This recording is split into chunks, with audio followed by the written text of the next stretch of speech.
font l'actu et ils sont sur RJFM. 7h45, l'invité du jour. Merci d'être avec nous. Chaque matin, il est 7h45. Objectif Népal 2025, c'est le nom du nouveau projet qui a été lancé lors d'une conférence de presse à Paris il y a un peu moins d'une semaine maintenant. Autour de Marc Battard qui est avec nous ce matin. Bonjour. Bonjour. Alpiniste évidemment célèbre et qui est installé à la selle depuis quelques temps. Également avec nous ce matin Kevin Régnier. Bonjour. Bonjour. Président du club d'escalade à Montluçon, mais aussi on en avait parlé sur cette antenne il y a quelques semaines, intégré à ce projet d'une manière ou d'une autre. On va en parler dans un instant. Tout d'abord, Marc Battard nous expliquait le fond de ce projet. On se souvient que de cette voie que vous aviez sécurisée d'accès à l'Everest en cours d'année. C'est dans la suite logique en fait ce projet que vous lancez là désormais. Voilà, oui. Parce que ça a avancé doucement pour différentes raisons. Il y a eu des financements, tout se passe bien, mais doucement, slowly. Et puis le point final, c'est l'année prochaine, en beauté. Donc l'Everest, je mets de côté parce que j'ai plus envie d'avoir de pression pour aller à l'Everest. D'accord. Donc, c'est le NUPC qui fait quand même 1000 mètres de moins, mais ça fait 7008. Et de finaliser l'équipement de la nouvelle voie. Et depuis l'année dernière, justement, dans l'équipe, on avait Loïc, un cordiste professionnel, qui est tellement motivé qu'il a réussi à motiver 6 cordistes. Et moi, de mon côté, j'ai trouvé à intégrer une fille cordiste dans ce milieu un peu macho. Et donc, ça fait une équipe de filles exceptionnelle, avec Alice Modolo, ma fille, bien sûr, et puis une équipe de soutien.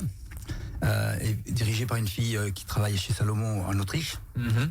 Et puis une équipe de cordistes, voilà. Et tout ça fait un projet pour finir le projet en beauté l'année prochaine. Là, l'objectif sera vraiment de finaliser cette voie que vous avez déjà commencé à poser certaines choses pour sécuriser l'accès. Là, ce sera la fin.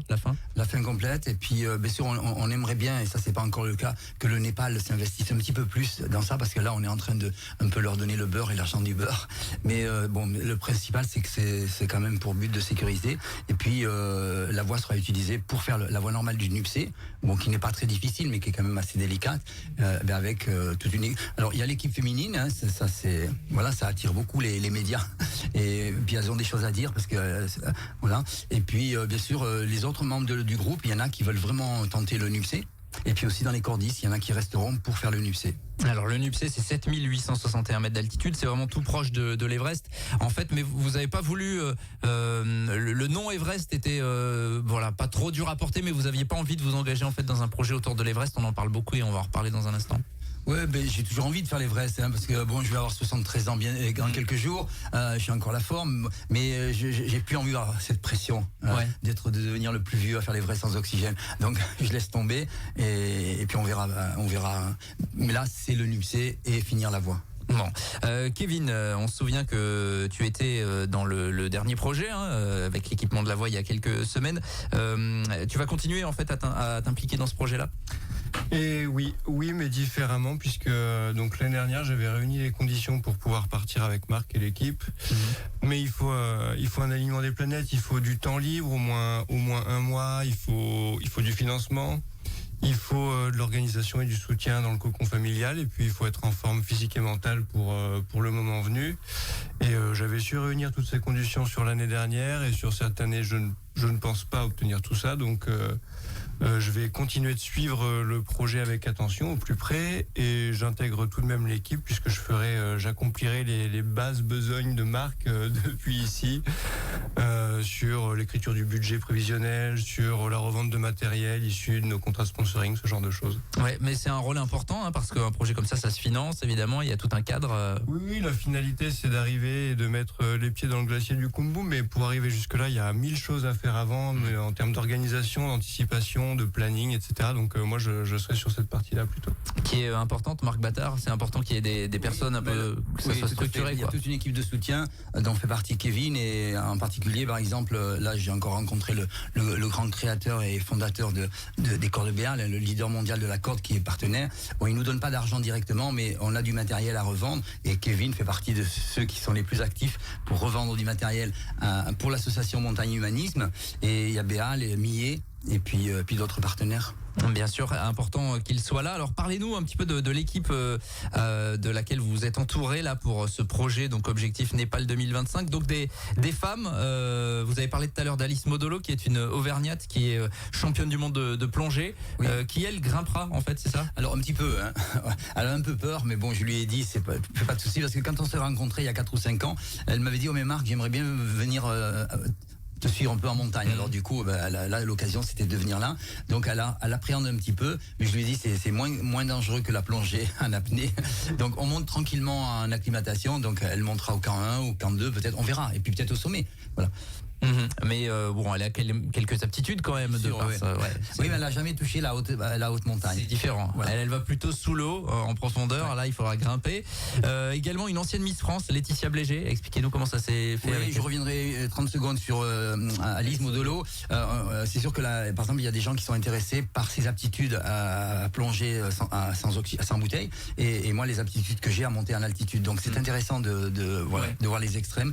Et puis, oui, Laetitia, qui était une de mes admiratrices sans le savoir, et c'est Oriane et Marc qui a déjà fait l'Everest qui m'a mis en relation avec elle, et voilà, donc elle voulait faire l'Everest mais pas dans la cohue actuelle, mais par contre le NUPC, voilà, alors elle est très sportive. Elle est très sportive, et puis elle a un esprit sportif très fort. Voilà, Laetitia Blégé, ça rappellera des souvenirs. Miss France 2004, vous avez parlé d'Oriane et Marc qui elle a déjà elle a fait l'Everest et le Lhotse, hein. Et pour ceux qui ont vu le film L'Everest en partage, elle fait partie elle a manqué mourir dans la cascade de glace, donc elle est d'autant plus convaincue que la voie pour éviter cette cascade de glace est plus que utile. Voilà, et puis il y a votre fille aussi, évidemment, Cathy Battard. Cathy qui était avec nous l'année dernière, qui a été très appréciée dans le groupe et qui est très motivée de continuer le projet. Bon, il va y avoir donc de la préparation. L'objectif, ce serait d'y partir quand, en fait, là? Non, l'équipe d'équipement, les cordistes, on va partir un peu avant, au mois de que je dise pas avril. Et puis peut-être fin mars. Et puis le projet lui-même, ça sera l'ascension du NUPC, ça sera au mois de mai. Ouais, voilà, tout cela se prépare évidemment. Il y a du boulot, Kevin, en amont. J'attends les ordres. il y a du travail, oui. On peut revenir d'ailleurs sur ton expérience d'il y a quelques mois, qui avait été douloureuse un petit peu. Hein. Oui, ça pique. Oui. Ouais. Ça raconte un petit peu. Rapidement, je suis parti très en forme et très bien préparé. C'était quand? C'était, on est parti au fin avril. Ouais, printemps dernier. Jusque début mai. Pour 3 semaines en ce qui me concerne, et donc on a pu faire l'ascension jusqu'au camp de base sans aucun problème, très en forme. Donc c'est 7 jours de trek sur des chemins assez larges, avec le seul objectif c'est l'acclimatation haute altitude, ce qui m'a posé aucun problème. Et puis arrivé au camp de base, on a de suite attaqué avec Loïc, notre cordiste, sur l'ouverture de la voie, sur le tronçon du bas, ce pourquoi on était venu. Et donc on a fait 2 très grosses journées d'ouverture qui ont bien fonctionné, parce qu'en fait on a rempli l'objectif minimum pour lequel on était parti. Et puis à la fin de la 2e journée, j'ai senti une fatigue profonde, qui m'a obligé à annoncer à l'équipe que le lendemain je prenais un temps de pause, ce qui était absolument aucun problème pour personne, ce que j'ai fait. Et en fin de compte, il s'est révélé pendant la nuit que ma santé s'est dégradée à grande vitesse, puisqu'en fin de compte, j'ai appris plus tard, en étant rapatrié en hélicoptère en urgence à Katmandou, 24 heures après, que j'ai attrapé la grippe H1N1 quelque part dans Katmandou pendant le voyage. Donc la contractant à 5000 mètres, voilà, à 5000 mètres, si on met la cabine RJFM à 5000 mètres, dans la pièce on a moins 50% d'oxygène dans la pièce. Bien sûr. Donc avec un sac à dos sur le dos, les efforts physiques, la météo, etc. Dès lors qu'on attrape quelque chose, la santé se dégrade très vite, donc il a fallu rentrer très vite à Katmandou en hélicoptère. J'ai fait un peu d'hypoxie, mais je me suis remis de tout ça sans trop de problèmes. Bon, tu en parles assez librement, donc c'est que ça s'est bien terminé. Marc Battard, je voulais forcément vous parler de ce qui fait l'actualité, de ce fameux documentaire d'Inoxtag, là, avec sa montée de l'Everest. J'imagine que vous, le puriste, et qui être très branché sur l'aspect sécurité, c'est pas quelque chose, cette mise en avant qui vous plaît forcément? Oui et non, c'est-à-dire que j'avais accepté une interview dans une radio qui est beaucoup beaucoup moins éthique que la vôtre, que je citerai pas le nom. Et j'avais accepté cette interview qui m'a donné la foudre des gens qui ont suivi ce jeune Inès.